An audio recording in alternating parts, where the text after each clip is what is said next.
Hey guys, this is AJ from A Little Light Media, and today we're going to be talking about getting your first job in Canada.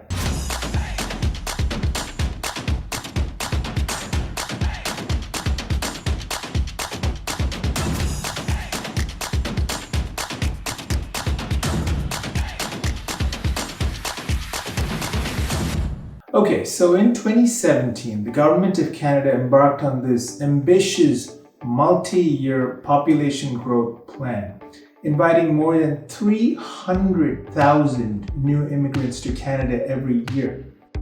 And most of the people who come here are highly educated and experienced, so obviously they want to look for jobs that they're skilled in. But does Canada have enough jobs? That's the question that a lot of people are asking.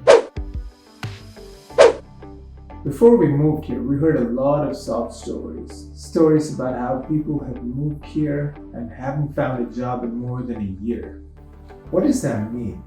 Weren't they able to find any job in a year? Or weren't they, I think they were trying to say that they didn't find the kind of job that they were looking for. But if you think of it, is that coming from a sense of entitlement?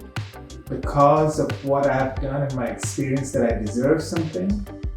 So think about this for a minute. You are coming into a land that has welcomed you. You are here because you want something better than what your homeland can offer you. It could be the work-life balance, it could be the extra time it gives with your kids. Whatever your reasons, you picked this place and you chose to move here because you admired something in this land. Imagine how it would be if most people who moved here got into mid or senior level positions right away. Without a proper understanding of the people and the local culture, I think they would start or try to start implementing things that they did not like from back home. Like for example, I moved here from India, and I'm just speculating, but I think it could look like this. Working late every day, working on Saturdays, paying bribes to get jobs. Now these things now and then, working late, you have a project deadline. Everybody does it, it's not a big deal. But what if it becomes the new norm? What if that's the expectation? That is not the Canada that you or I envisioned. What's the first thing that comes to your mind when you hear the term Canadian experience? You would probably think that it's the number of years that one has worked here. But it's not just that. Getting that first break is crucial. The first employer does not know how you work, whether you're a good fit culturally or whether you will succeed.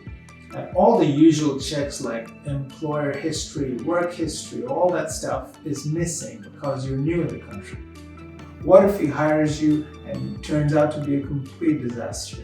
This is why it's not that easy to get a job offer when you are new in the country. Coming to think of it, is it really that different? Like I said, I moved here from India and it took me quite a while to get my first job. That vicious cycle of employers asking for experience and you not having any because nobody will give you a job, it's very real there as well.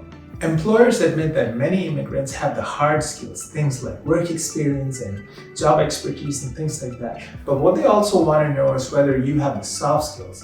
Things like conflict resolution, workplace communication, etc. This is super important.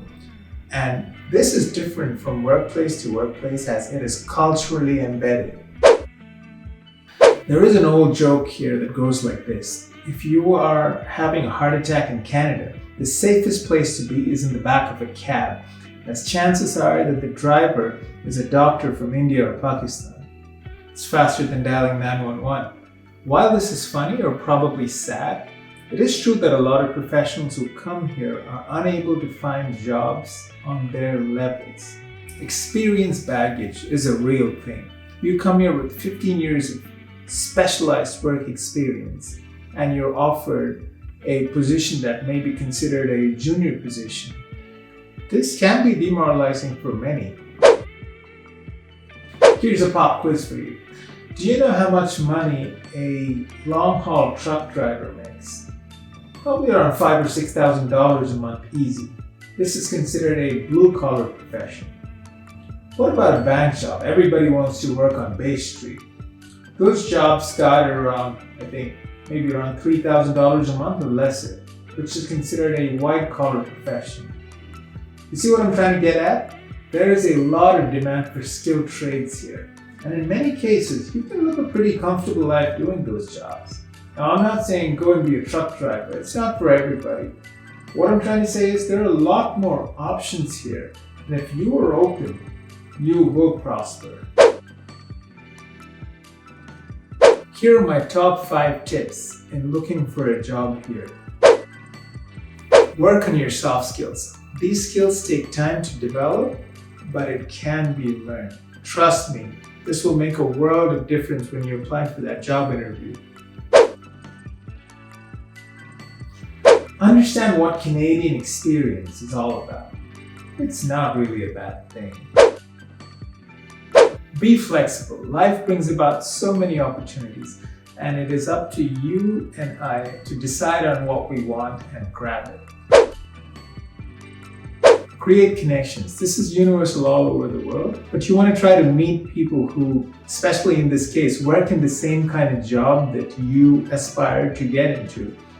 Buy them a coffee, hang out with them. If they're willing to share, you get first-hand information on what that job is like and what you need to do, skills you need to learn to be able to apply for it.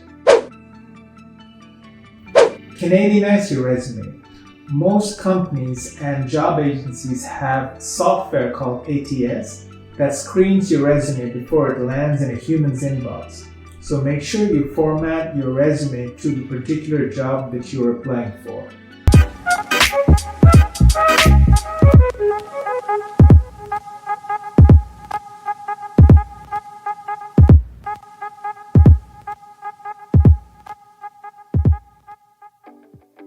Here are some closing thoughts. Everybody's story is different. Maria got a job that she liked in the first try. Some people have to take an entry-level job and then work their way into what they actually like to do. I did. My first job was at McDonald's, wiping down tables and taking rotten fruit out at the supermarket. But then I got my full-time job. It all comes down to your mindset, your ambitions, etc. To a certain extent, your actions determine your growth. Understand that everybody's story is different and there is no one right way. This is a land of opportunity, and if you are determined to succeed, you will.